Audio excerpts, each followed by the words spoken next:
Sungguh-sungguh Allah sangat ridho ketika seorang hamba itu makan, makan ketika sesuap nasi dia muji Allah, ketika minum seteguk nasi dia muji Allah. Itu kalau orang diridhoni Allah itu wali betul. Itu untuk jadi wali itu gampang. Kamu makan ridho, kamu nginjak buminya Allah ridho seneng, kamu hidup keseharian aman seneng. Nah ini supaya sampean kita semua ngaji betapa panduan Rasulullah untuk menggapai ridho Allah itu banyak yang keseharian sekali. Saking kesehariannya banyak dalam hadis dan itu sahih. Nabi menyebut hal-hal yang keseharian. Hatta ma tas'alu fi fimra'atika. Kamu punya uang kemudian istri kamu bisa makan itu ibadah. Bahkan sebagian ibadah itu dicontohkan Nabi yang akhirnya diprotes sahabat.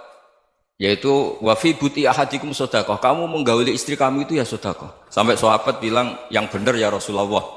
Ayati ahaduna syahwatahu wa huwa lahu ajrun. Masa urusan biologis, urusan syahwat kemudian dia dapat pahala. Nabi menjawab, alai salawadu'aha fi haramin akana alaihi wisrun. Bagaimana kalau dia meletakkan ke yang tidak benar itu kan dosa. Nah, hal-hal seperti ini yang saya ingin teman-teman semua. Saya juga agak ingin ngaji demi Anda juga agak ingin. Itu dosa sekali ngaji kok pesanan kelompok tertentu itu enggak boleh. Islam itu untuk semua. Jadi ya cuma karena di depan saya jenengan ya seakan-akan jenengan korbannya. Itu ada ilmunya dalam usul fikih itu. Jadi orang itu harus ngaji usul fikih. Nama yang disebut, mungkin Mas Sufyan masih ingat zaman ngaji usul fikih. Nama yang disebut itu tidak jaminan sebagai prioritas perintah. Jadi misalnya gini, kebetulan yang di depan Nabi itu Abu Dzar. Nabi ya bilang, ya Aba Dzarin ini uhibbuka misalnya, atau ya Mu'ad ini uhibbuka, atau ya Aba Hurairah ini uhibbuka misalnya.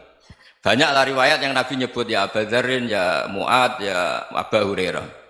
Kemudian misalnya Nabi meneruskan khitab, ini uhibbuka, saya mencintai kamu, fakul dubur sholatin, atau sebagian riwayat disebut fala tada'an la dubura kulli sholatin, Allahumma inni ala dzikrika wa syukrika wa husni ibadatik.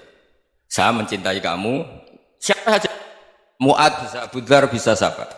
Saya mencintai kamu, mohon kalau habis sholat kamu jangan lupa wiridan Allahumma a'inni ala dzikrika wa syukrika wa husni ibadatik. Ya Allah, tolong kami permudah supaya mudah ingat engkau. Anda tidak bisa mentang-mentang, wong nama saya Parmin, nama saya Purnomo, itu yang diperintahkan Mu'ad misalnya. Jadi yang disebut satu, tapi khitab itu untuk siapa saja. Saya teruskan ya. Jadi saya mohon semua kita melakukan kebaikan itu kalau dalam kaidah fikih disebut al yakin la yuzalu bisyak. Banyak kebaikan yang kebenarannya itu 100%. Tidak punya efek samping ke pihak lain, ke kelompok lain, ke komunitas lain.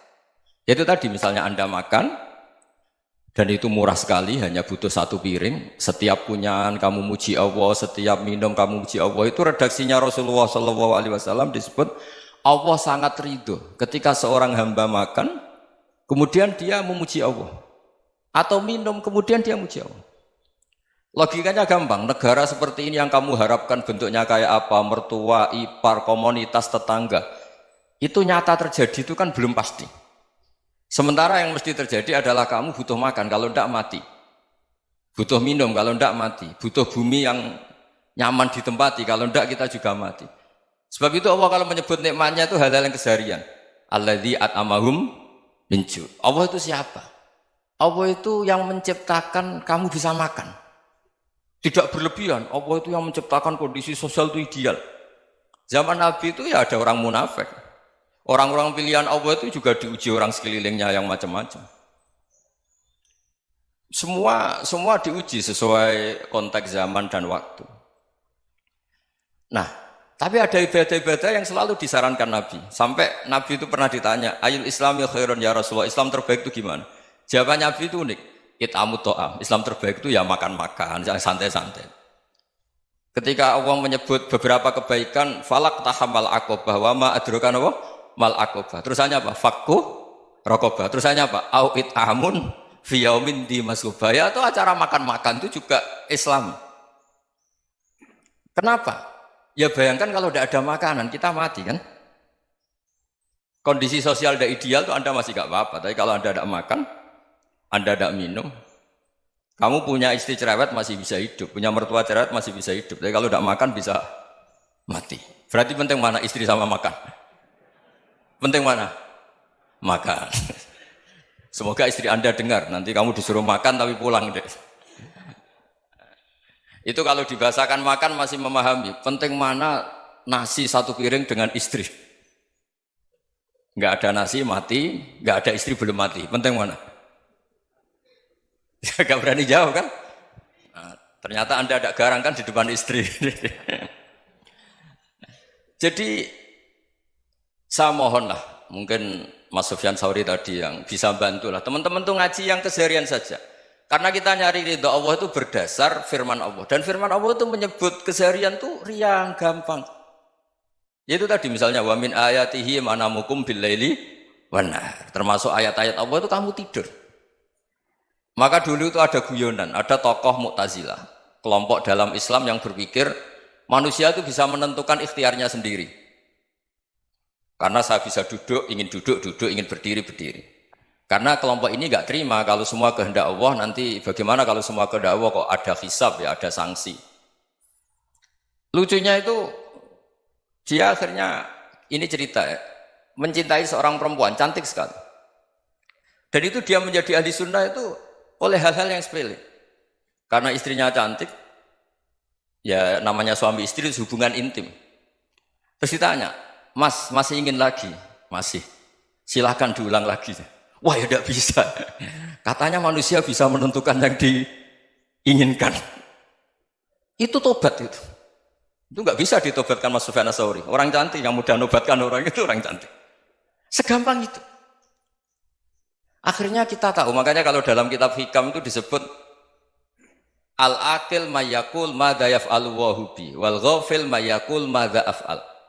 Orang yang punya akal karena sadar ini wilayah Allah, semua milik Tuhan. Itu dia tiap hari berpikir, besok Allah akan melakukan apa terhadap dunia ini. Kamu merencanakan suatu mau plesir, ternyata gempa. Mau wisata ke Rusia, ternyata perang. Kamu tidak pernah tahu apa yang akan terjadi besok. Wa ma tadri nafsum madza taksibu ghadan. Tapi anda semua kita ini sering punya jadwal permanen. Makanya saya kalau diundang siapa saja, sanad takdir. Yang jelas Gus ini acara penting. Ya masih acara penting nak pangeran ngersakno piye? Kok ape dadi pangeran? Kamu kok mau jadi Tuhan? Itu kadang ya kiai. Penting Gus acara ini jenengan harus memastikan bisa. Loh kamu itu yang ngajarin tauhid, sesuatu itu biadillah kok bilang-bilang apa pasti. Kalau maksa terus tak tobatkan loh kamu kata saya. Ya kalau gitu Gus bilang insya Allah. Wah itu hati saya, fisik saya, roh saya sudah bilang insya Allah. Tidak usah kamu latih kata saya. Nah hal-hal tauhid keseharian itu gampang sebetulnya. Wal ghafil yaqulu madza af'al. Tapi orang yang lupa Allah dia setiap hari bilang besok apa? Kita bisa melakukan apa? Seakan-akan dia itu aktor, dia penting, dia subjek permanen, dia. Padahal kita ini hanya objek kehendak Allah Subhanahu wa taala. Karena kita yakin sesuatu yang terjadi di alam raya ini kita tidak bisa apa-apa. Makanya saya sering ngaji, sering bilang saya, ketika Anda mensifati Allah, Dia yang menghidupkan. Sudah itu tanamkan sehingga ketika kita mati santai saja. Kenapa santai? Allah punya cara menghidupkan kita. Zaman kita hidup juga gak tahu caranya ngelola jantung, ngelola paru-paru. Kamu juga gak tahu ngelola oksigen yang tidak beracun, tidak mengandung polusi. Tahu-tahu hidup. Gak ingin tua ya tahu-tahu tua, gak ingin mati tahu-tahu mati. Selama ini kita hidup juga gak tahu apa sebetulnya. Hanya gaya tok, punya jadwal, punya planning. Kalau kamu bisa menentukan pilihan Anda, pasti Anda istrinya cantik, 4 neriman semua, kona'ah semua. Nyatanya enggak kan? Ada 1 jelek, cerewet. Oh itu kan, nyatanya enggak bisa apa-apa Anda kan? Dan kamu bawa mati lagi. Itu kan. Istri Anda juga gitu, punya keinginan, punya suami yang ganteng, yang jabat, yang neriman, yang enggak poligami. Ya tidak kesampaian juga. Kalau kita ngitung tingkat kegagalan kita itu gagal terus. Ya kan? Nah, terus ingat Allah. Madza yaf'alu wa bi. Orang yang punya akal selalu berpikir Allah itu menghendaki apa terhadap saya. Lalu sama-sama orang melihat orang yang serius, itu kata Anda itu pemikir berat, serius, senang punya tokoh yang merengut tuh, karena kamu anggap serius. Tapi sebagian orang anggap orang yang serius itu wong merengut, wong masam, wong muka kok ditekuk. Jadi sama Itu hati, ya muqallibal qulub tsabbit qalbi ala dini. Karena kita nggak tahu cara berpikir kita tentang orang lain, tentang sekeliling kita. Misalnya kita orang baik yang jenis ngrumat fakir miskin. Ada orang bangun masjid mewah itu janggal. Apa artinya masjid mewah kalau banyak orang kelaparan? Tapi kalau yang jenis pendidikan apa artinya masjid mewah kalau tidak bisa ngaji? Nanti yang jenis infrastruktur apa artinya ini kalau semuanya punya sudut pandang yang berbeda-beda. Dan Islam mengapresiasi semua kebaikan. Tapi katakan semua kebaikan itu adalah kehendak Allah Subhanahu wa taala. Karena apapun baik Anda itu pakai fasilitas yang diberikan oleh Allah Subhanahu wa taala. Sehingga ini yang disebut qulillah tsumadarhum fi khawdihim yal'abun. Ya kembali tadi ke tema-tema bahwa keseharian Anda ini sudah Islami. Saat Anda tidak bisa melakukan apa saja. Saya sering ada jenazah, biasanya kalau tetangga meninggal saya sering disuruh ngelepas. Saya bilang orang ini baik karena sering ngelamun di rumah, sering nganggur di rumah. Ditanya sama anaknya, kenapa Gus nganggur baik? Ya kalau dia nganggur artinya juga agak berbuat sesuatu yang maksiat kan? Ya kan? Orang nganggur di rumahnya ya tidak bunuh orang, tidak maling, tidak korupsi, ya namanya nganggur di rumah. Lah cuma istri cara pandang nganggur gak menghasilkan uang gitu. Tapi juga gak menghasilkan kriminal kan? Jadi sebenarnya Islam itu makanya kalau sampai ngaji usul fikih itu ada kitab usul fikih namanya Lubul Usul, itu terkenal sekali di pesantren itu. Itu kalau ngapresiasi keseharian itu luar biasa. Izma min mubahin illa wa yatahaqqaqu bihi tarku haramimma. Karena keseharian yang mubah saat Anda lakukan itu ada kehebatan yang luar biasa, yaitu meninggalkan haram. Makanya dulu banyak orang-orang alim ketemu temannya itu guyon sampai semalaman. Itu biasanya yang semangat Islam itu kiai kok tidak tahajud, kiai kok tidak witir. Orang yang sedang mapan uangnya banyak, malam itu tidak kelayaban itu sudah luar biasa. Melawan nafsu supaya tidak maksiat itu sudah luar biasa. Supaya lupa guyon sama temannya semalaman sampai subuh. Gejlok-gejlokan ngenang zaman miskin, zaman kuliah nggak jelas, zaman apa. Melihatnya jangan tarkut tahajud. Seperti ini meninggalkan tahajud, tapi meninggalkannya ini talkul muharramat. Jadi kayak apa hebatnya? Sehingga Imam Ghazali punya riwayat yang agak unik. Hatta takuna ibadatu akhiri hadil ummah iku an-naum. Sehingga suatu saat ibadah terbaik umat ini itu tidur. Itu kan riwayat kontroversi. Ketika Imam Ghazali tanya, kenapa iya? Kenapa kamu mulai keluar dari rumah itu sudah banyak maksiat? Melihat perempuan yang enggak mahram, melihat fenomena. Tapi kalau kamu tidur itu enggak melihat apa-apa. Tapi juga kamu jangan menganggap tidur itu ibadah betul. Saatnya melakukan fardhu ain malah masih tidur. Tapi itu sudut pandang yang menjadikan kita Islam itu gampang. Jadi saat Anda tidak bisa aktivitas apa-apa, misalnya ada beberapa orang yang lumpuh. Lumpuh itu memang nggak bisa Jumatan, nggak bisa ibadah, tapi dia juga nggak bisa maksiat. Tidur itu memang Anda saat itu tidak bisa tahajud, tidak bisa witir, tapi saat itu ada zina, ada maling, tidak gosipkan orang, tidak bully orang, tidak menanamkan kebencian, tidak hasud. Sehingga tidur menurut Allah Ta'ala wa min ayatihi manamukum billaili apa?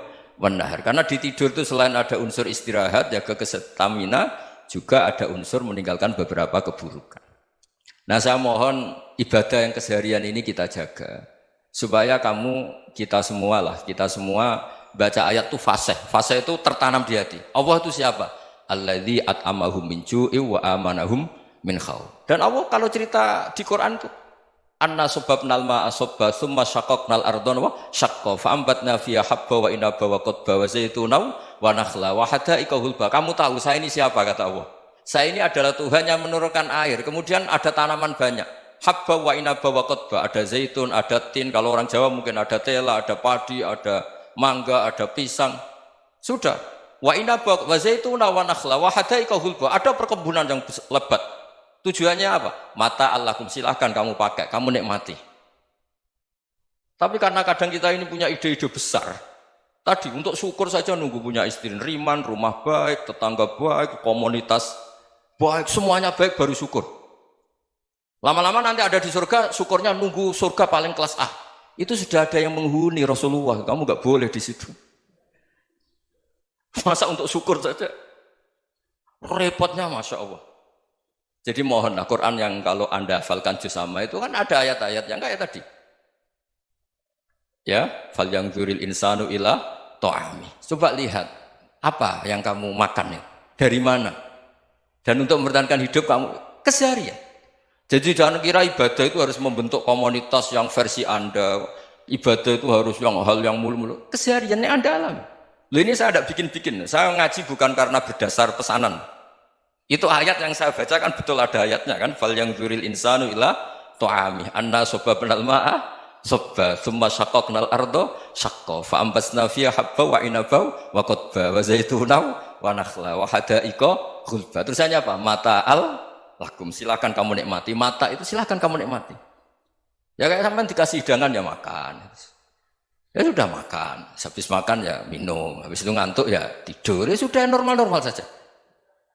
Kayak apa indahnya Islam? Tapi Anda mencari Islam yang gimana lagi? Nah itu yang diajarkan guru-guru kita, diajarkan sanad kita sampai Wali Songo, sampai Rasulullah SAW. Bahwa pada akhirnya ada jihad, ada perang. Itu dulu memang perang, bukan membunuh. Beda. Dulu kita dijajah Belanda ya perang, dan itu normal karena kita dijajah. Jadi ketika orang lain ingin baik sama kita, wa in ahadum minal musyrikin astajaruka ya fajirhu hatta yasma'a kalam Allah. Kalau mereka ingin baik ya kita baik. Makanya ada istilah musta'man, mu'ahad. Kalau mereka ingin damai, berdampingan dengan kemajmukan ya itu yang lebih baik. Karena memang Islam menghormati proses perdamaian. Wa in janahu lis-salmi ya fajnah lah. Kalau ingin damai ya kita harus